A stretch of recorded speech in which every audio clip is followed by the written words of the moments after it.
Olá, eu sou Carlos Xavier, este aqui é o Theo de Datas, e neste vídeo eu vou compartilhar com você uma indicação literária e também uma breve resenha do livro Tomás de Aquino e o Conhecimento de Deus, do pastor e professor Jonas Madureira. O professor Jonas, que é doutor em filosofia, é um excelente teólogo, um excelente filósofo e doutor em filosofia, sendo que a pesquisa de doutorado do professor Jonas foi o que deu origem a este livro, Tomás de Aquino e o Conhecimento de Deus.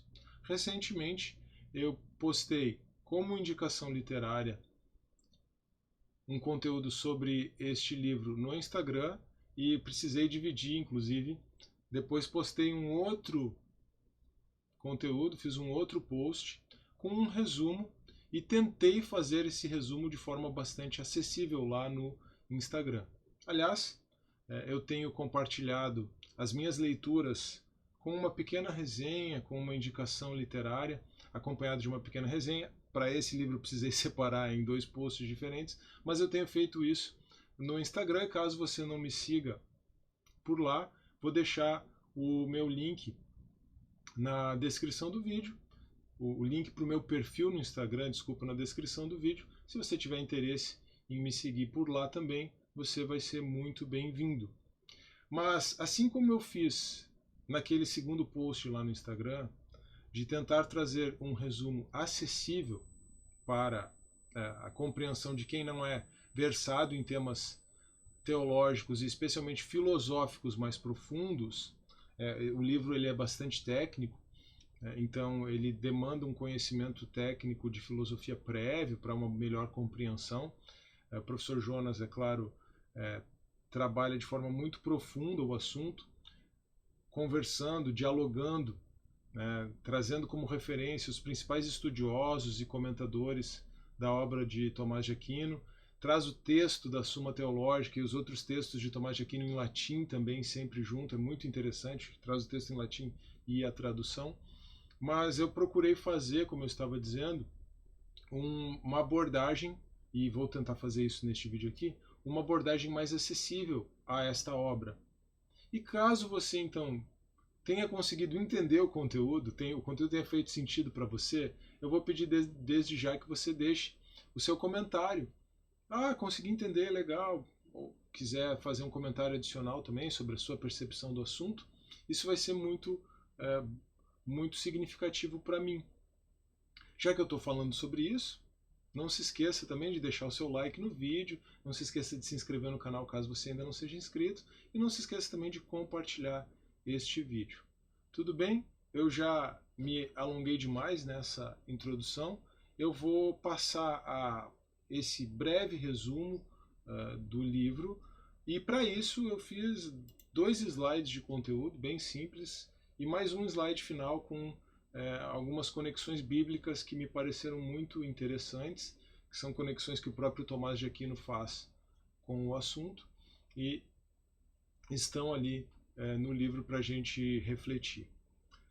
O assunto tratado neste livro, o assunto sobre o qual o professor Jonas Madureira se debruça, esse tópico da obra do Tomás de Aquino, acerca do conhecimento de Deus, está na Suma Teológica, na primeira parte, na questão 84 e no artigo 7.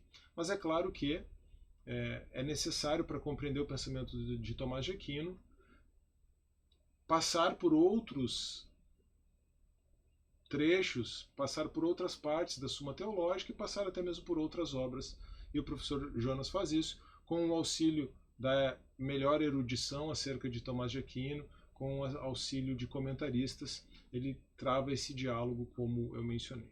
Mas a questão posta, então, a questão proposta é: como é possível que a alma humana tenha conhecimento intelectual de Deus no estado da vida presente?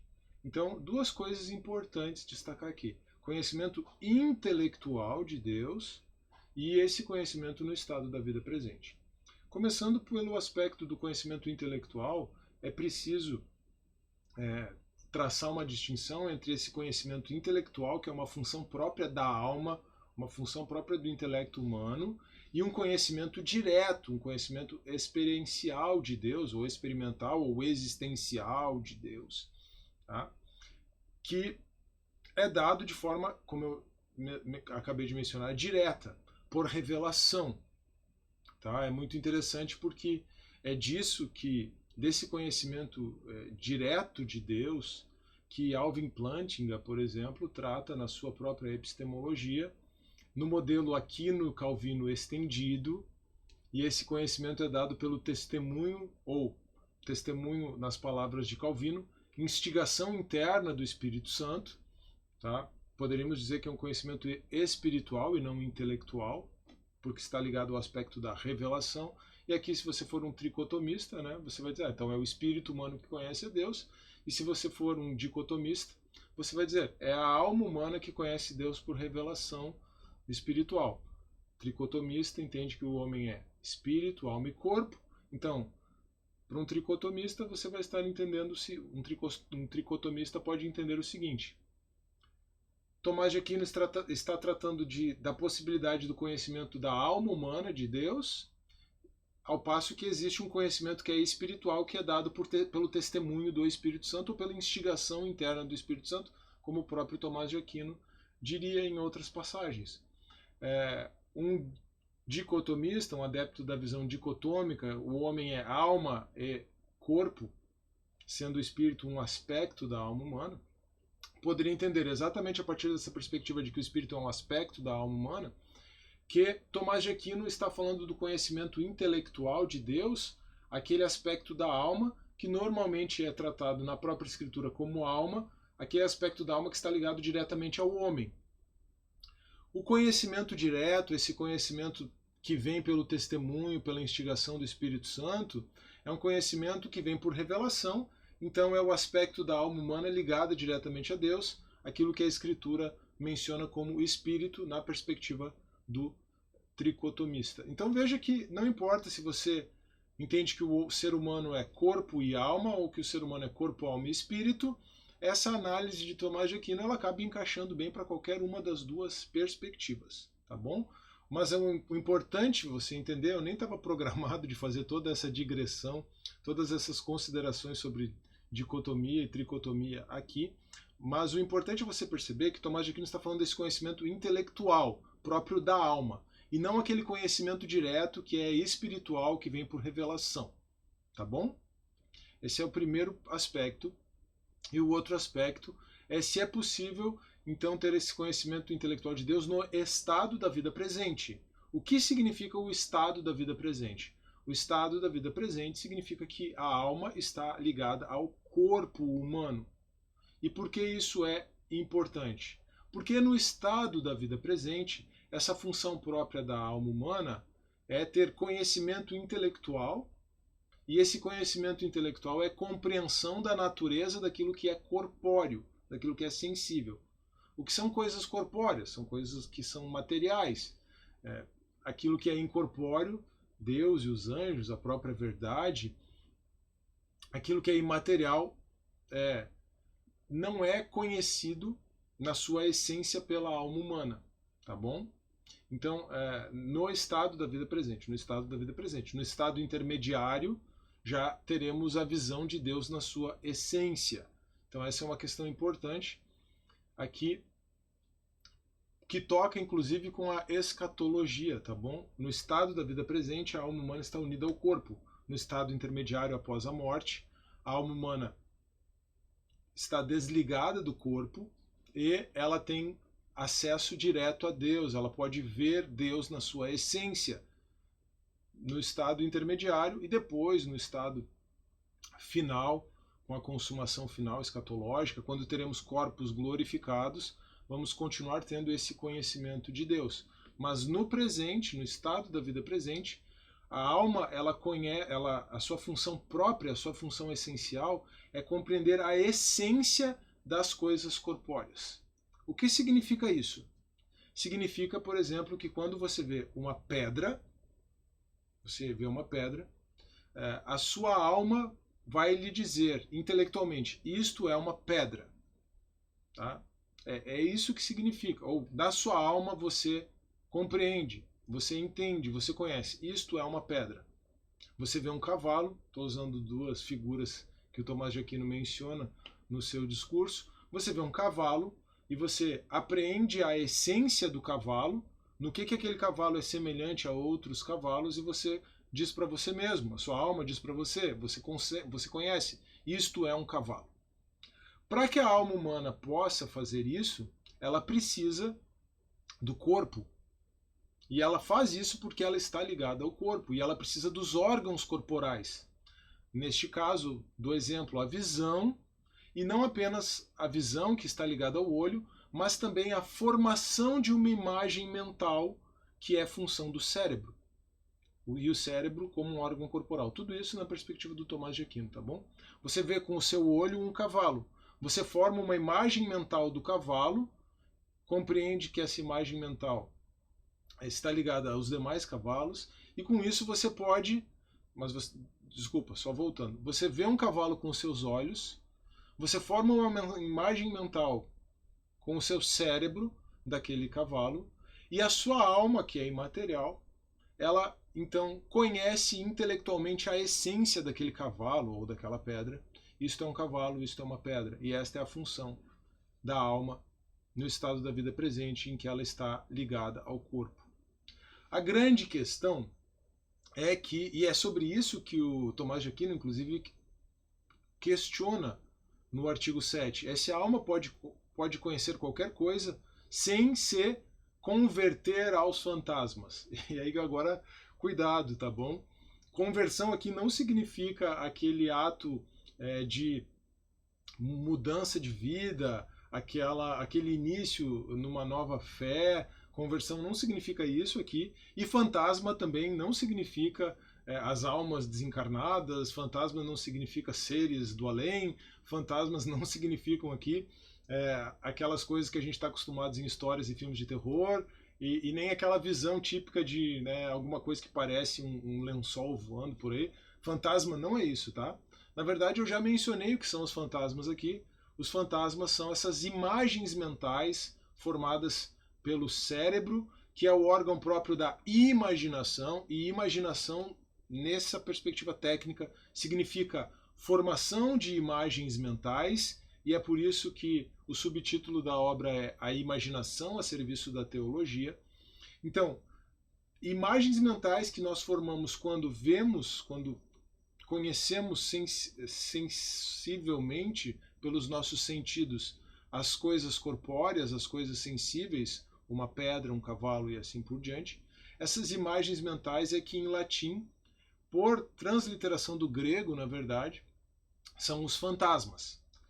E a grande questão que Tomás de Aquino discute é que nós não podemos, no estado da vida presente, conhecer qualquer coisa intelectualmente sem estarmos nos convertendo, ou melhor, a alma humana não pode conhecer qualquer coisa, e por isso nós não conseguimos ter conhecimento intelectual. A alma humana não consegue conhecer qualquer coisa no estado da vida presente, em que ela está ligada ao corpo, sem se converter aos fantasmas. E conversão aqui, essa conversio, ela significa recorrer, ela significa uma inclinação natural, uma tendência natural da alma humana, que é sempre estar recorrendo aos fantasmas, ou recorrendo às imagens mentais. Tá bom? Eu espero ter deixado claro essas questões teóricas mais técnicas, essas questões mais técnicas, e assim a gente consegue, então, entender qual é o dilema proposto. Se nós não formamos imagens mentais, se nós não formamos imagens mentais ou fantasmas de Deus, como podemos conhecer a Deus intelectualmente? Até deveria ter um L maiúsculo ali no conhecê-lo, tá?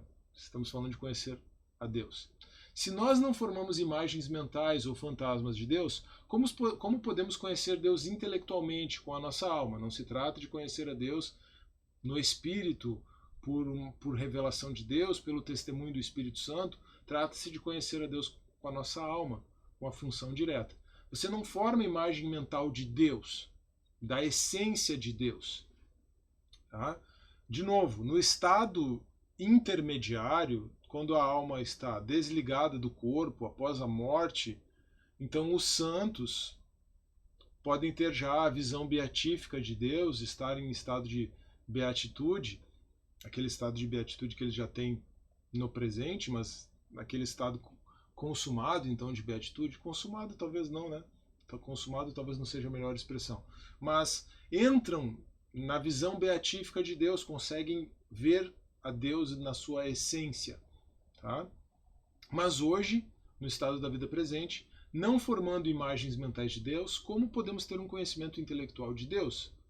Então a grande questão é, seria impossível ter conhecimento intelectual de Deus? E Tomás de Aquino estava bem ciente de que afirmar essa impossibilidade de conhecimento de Deus seria uma heresia. Por isso ele se resguarda, dizendo que no estado intermediário a alma dos justos, a alma dos santos, já tem a visão beatífica de Deus, já consegue ver a Deus na sua essência, mas no estado da vida presente também é possível ter um conhecimento intelectual de Deus, embora não na sua essência. Tá? Então aqui é uma questão importante. Nós conseguimos conhecer a Deus, mas não de forma intelectualmente direta, não pela função principal da nossa alma, que é aprender a essência das coisas corpóreas, das coisas sensíveis, porque Deus é incorpóreo, Deus é imaterial. E aí então Tomás de Aquino, esse é o centro de toda a discussão, Tomás de Aquino afirma que é possível ter conhecimento intelectual indireto de Deus, e ele se baseia aqui em Pseudo-Dionísio, que é aquele livro, enfim, aquele autor que assume a identidade de Dionísio, o Areopagita, e escreve a respeito do conhecimento de Deus, da visão de Deus, dos nomes de Deus, e trabalha essa perspectiva do que se chama de teologia apofática, uma teologia negativa. E Tomás de Aquino parte dessa ideia da teologia negativa de Dionísio, mas expande ela de uma forma que é significativamente positiva, embora continue sendo indireta. Tudo bem? Ele não segue no caminho do mistério e no caminho místico de Dionísio, embora nada disso precise necessariamente ser rejeitado, mas ele constrói, ele trabalha de forma construtiva, positivamente, para afirmar esse conhecimento intelectual indireto de Deus. E como temos conhecimento intelectual indireto de Deus? A partir das coisas sensíveis que são, sim, apreendidas pelos sentidos, que são, sim, objeto de imagens mentais pelo órgão corporal da imaginação, que é o cérebro, e das quais, então, temos imagens mentais e recorremos a essas imagens mentais pela conversio ad phantasmata da nossa alma. Então, a partir das coisas sensíveis, nós compreendemos Deus como causa. E aqui, né, o argumento cosmológico, as 5 vias de Tomás de Aquino, tudo isso entra na discussão, embora ele não trabalhe, não discorra sobre isso, mas você percebe que essa compreensão de Deus como causa tem tudo a ver com a segunda via, Deus, a segunda via de Tomás de Aquino, Deus como a causa primeira não causada. E se você conhece que as coisas têm causas, e o conhecimento filosófico, numa perspectiva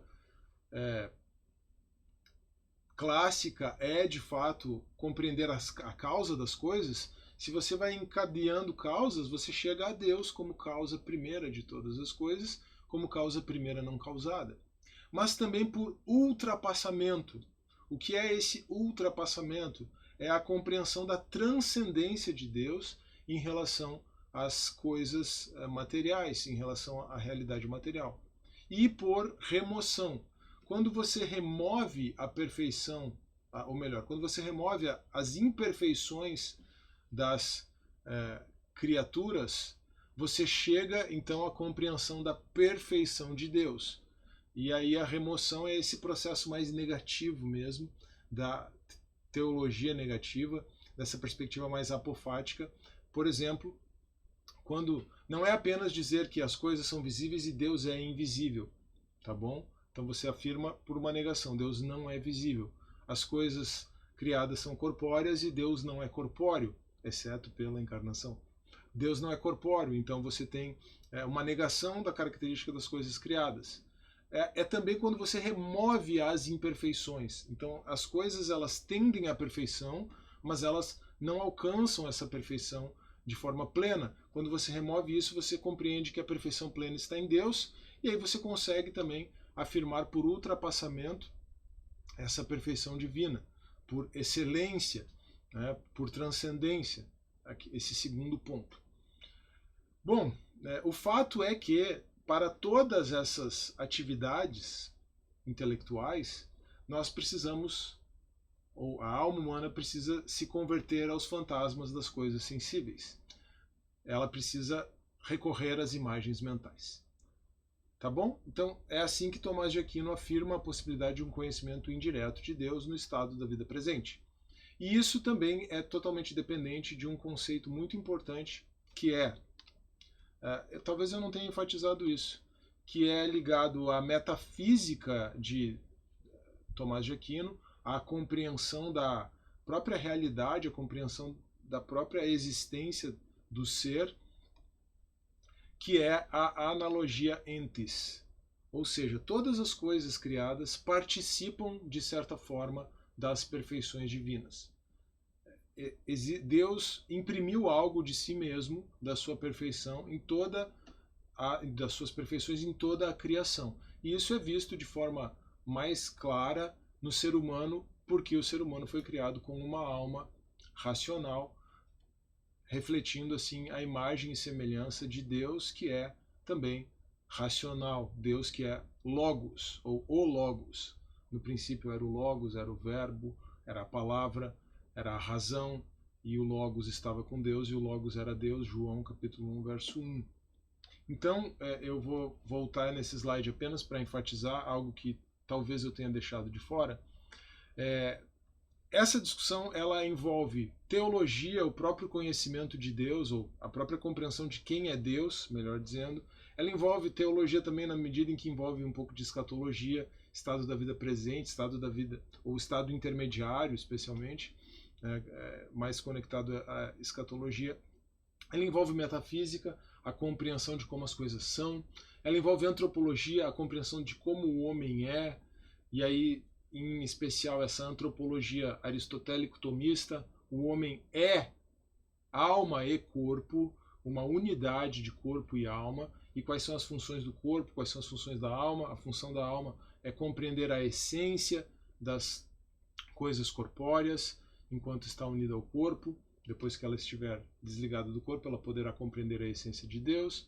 E a epistemologia, que é a teoria do conhecimento, que investiga acerca das possibilidades de conhecimento humano e dos limites desse conhecimento humano. Tudo isso está bastante entrelaçado em toda esta discussão. Então, essa perspectiva da analogia entes, ou analogia entes, dependendo do tipo de latim que você estiver utilizando, da pronúncia latina que você estiver utilizando, essa dependência vamos usar a analogia entes por ser mais próprio ao latim eclesiástico, aqui fazendo uma homenagem a Tomás de Aquino, é fundamental para a gente entender isso, tá? Para a gente entender todo esse raciocínio de Tomás de Aquino, porque todas as coisas criadas participam das perfeições divinas, e como que nós vamos entender isso, essa participação das coisas, e como que nós vamos entender, então, ou compreender ou conhecer quem Deus é, ou como Deus é, a partir das coisas criadas. Tudo isso é dependente desse conceito de analogia entes. Tá bem? Para encerrar, 2 versículos bíblicos que são referidos pelo próprio Tomás de Aquino, juntamente com outro de Gênesis, agora eu não lembro exatamente o endereço, mas aquela frase de Jacó que viu Deus face a face em Peniel. Acho que ali talvez não se preste tanto o versículo não se preste tanto, não se encaixe tão bem em toda a discussão, mas esses aqui do Novo Testamento, de Romanos 1:20, de 1 Coríntios 13:12, me parece que encaixam perfeitamente. Romanos 1:20 diz: desde a criação do mundo, os atributos invisíveis de Deus, seu eterno poder e sua natureza divina têm sido vistos claramente, sendo compreendidos de forma indireta pela alma humana por meio das coisas criadas, de forma que tais homens são indesculpáveis. É o versículo clássico, né, sobre revelação geral, é o versículo clássico para a teologia natural, e mostra que, a partir das coisas criadas, a partir da percepção, do conhecimento das coisas criadas, de forma indireta, a partir dessas imagens mentais, recorrendo a essas imagens mentais, podemos conhecer a Deus. Podemos conhecer os atributos invisíveis de Deus, aquilo que nós não conhecemos na essência, mas nós conhecemos por analogia, por comparação, Deus como causa, por ultrapassamento, Deus estando além dessas coisas, por remoção, removendo as imperfeições das coisas criadas, conhecemos intelectualmente a Deus. Tá? Falando desse conhecimento indireto no estado da vida presente e do conhecimento direto da essência, conhecimento intelectual direto da essência de Deus no futuro, 1 Coríntios 13, 12 também é uma passagem importante. Não deveria ter espaço entre o 1 e o C ali, tá bom? Um errinho de digitação, na verdade um espaço a mais na hora que eu fui digitar. Mas, o que Paulo afirma em 1 Coríntios 13, 12? Agora, pois, vemos apenas um reflexo obscuro como em espelho, conhecimento intelectual indireto de Deus. Mas então veremos face a face. Nossa alma, quando estiver na presença de Deus diretamente, vai poder conhecer Deus em essência. Agora conheço em parte, então conhecerei plenamente, da mesma forma com que sou plenamente conhecido.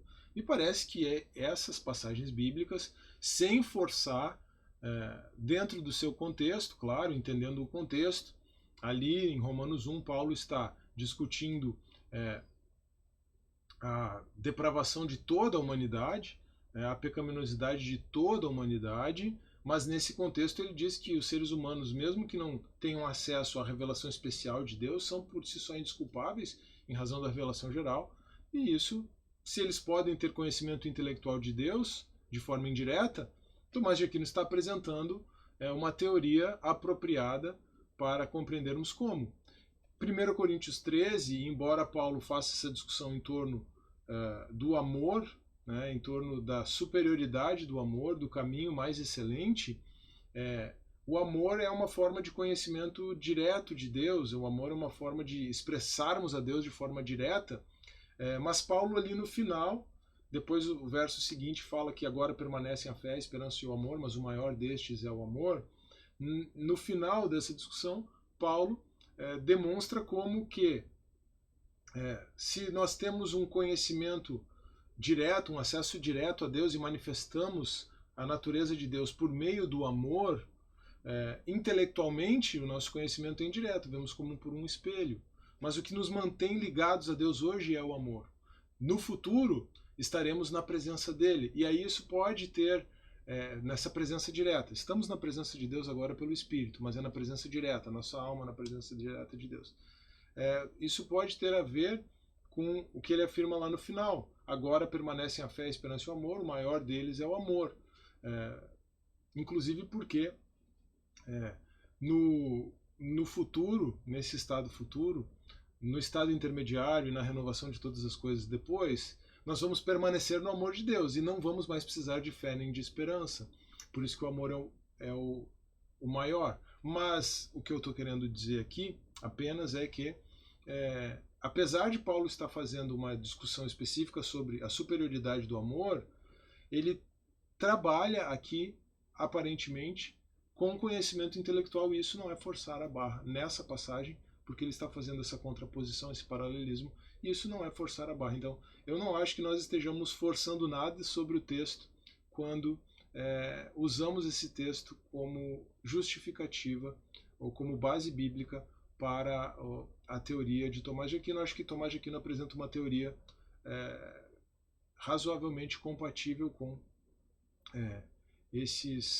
essas passagens bíblicas, e ela também não é, como eu acabei de mencionar no começo, talvez tenha sido até por isso que eu fiz aquela digressão toda, porque eu estava lendo e pensando como que isso se se relaciona, como que essa teoria do Tomás de Aquino é compatível ou não com a epistemologia reformada, com a epistemologia de Alvin Plantinga, segundo a qual nós temos conhecimento de Deus, ou melhor, a nossa crença de Deus é uma crença, a nossa crença sobre a existência de Deus, tanto a crença geral, da revelação geral, quanto a crença específica do cristianismo. Essas crenças são apropriadamente básicas.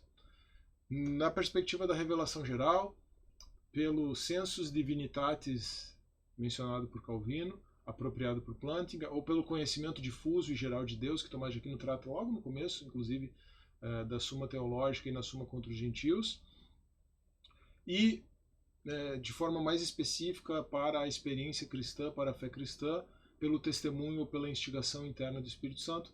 Essas são crenças apropriadamente básicas e que não são, então, crenças intelectuais, certo? Então, poderíamos pensar que não há uma incompatibilidade entre a epistemologia reformada e toda essa discussão de Tomás de Aquino. Na verdade, eles estão tratando de coisas diferentes, separadas. Se para a epistemologia contemporânea essa discussão de Tomás de Aquino faz sentido, é uma outra questão. Mas não existe essa incompatibilidade entre epistemologia reformada e essa teoria de Tomás de Aquino a respeito da possibilidade do conhecimento intelectual de Deus.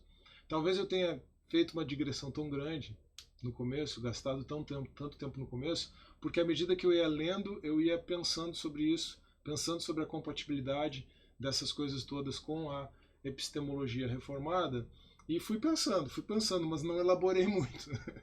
Eu fui formando fantasmas, não no termo técnico, né? Mas esses fantasmas foram me assombrando.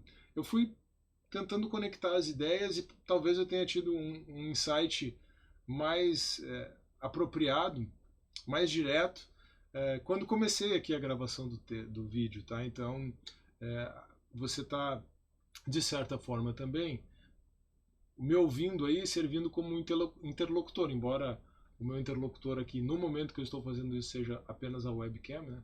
Mas você está como meu interlocutor nesse processo de reflexão também mais profundo. Aliás, a característica aqui do Teodidatas, em especial, do meu outro canal, o Direito Sem Juridiquês também, mas especialmente do Teodidatas, é que eu vou compartilhando as coisas com você, em grande medida, como forma de também refletir, como forma de ampliar o meu aprendizado. A melhor maneira de aprender é ensinando. E eu estou aqui repercutindo o conhecimento que eu estou construindo, mas eu não me coloco na condição de ser o professor, embora eu muitas vezes brinque como professor Xavier por aqui, né, com essa coisa do sobrenome, e muitas vezes me apresente como professor Carlos Xavier, em razão aí dessa atividade de ensino que hoje está restrita às redes sociais. Já tive experiência em sala de aula, mas hoje, ao menos por hora, não. Mas, apesar de me colocar como professor muitas vezes, lembre que o próprio foco do canal é que nós somos ensinados pelo próprio Deus por meio do seu Espírito, tá bom? Todos serão didatas de Deus, como Jesus disse em João 6,45. E ali ele estava falando mais propriamente de revelação especial, mas mesmo para esse conhecimento intelectual, eu creio que nós precisamos e dependemos da graça de Deus e da direção do Espírito Santo sobre nós. Tenho colocado, inclusive, as minhas leituras. A minha próxima leitura ela é sempre precedida de oração. Deus me conduz para que eu saiba o que eu devo ler, para que eu possa fazer isso e compreender isso dependendo da sua graça, da tua graça. Então, espero que essa seja a sua experiência também. Espero que o canal possa estar ajudando você de alguma forma. Se tem sido esse o caso, não se esqueça de deixar o seu like no vídeo, repetindo para encerrar, de deixar o seu comentário, por favor, me diga se fez sentido, me diga se você conseguiu entender. Não se esqueça também de compartilhar esse vídeo com aquelas pessoas para as quais você acha que esse vídeo vai ser útil. E não se esqueça de se inscrever no canal caso você não seja inscrito. Um grande abraço, que Deus abençoe você e até a próxima.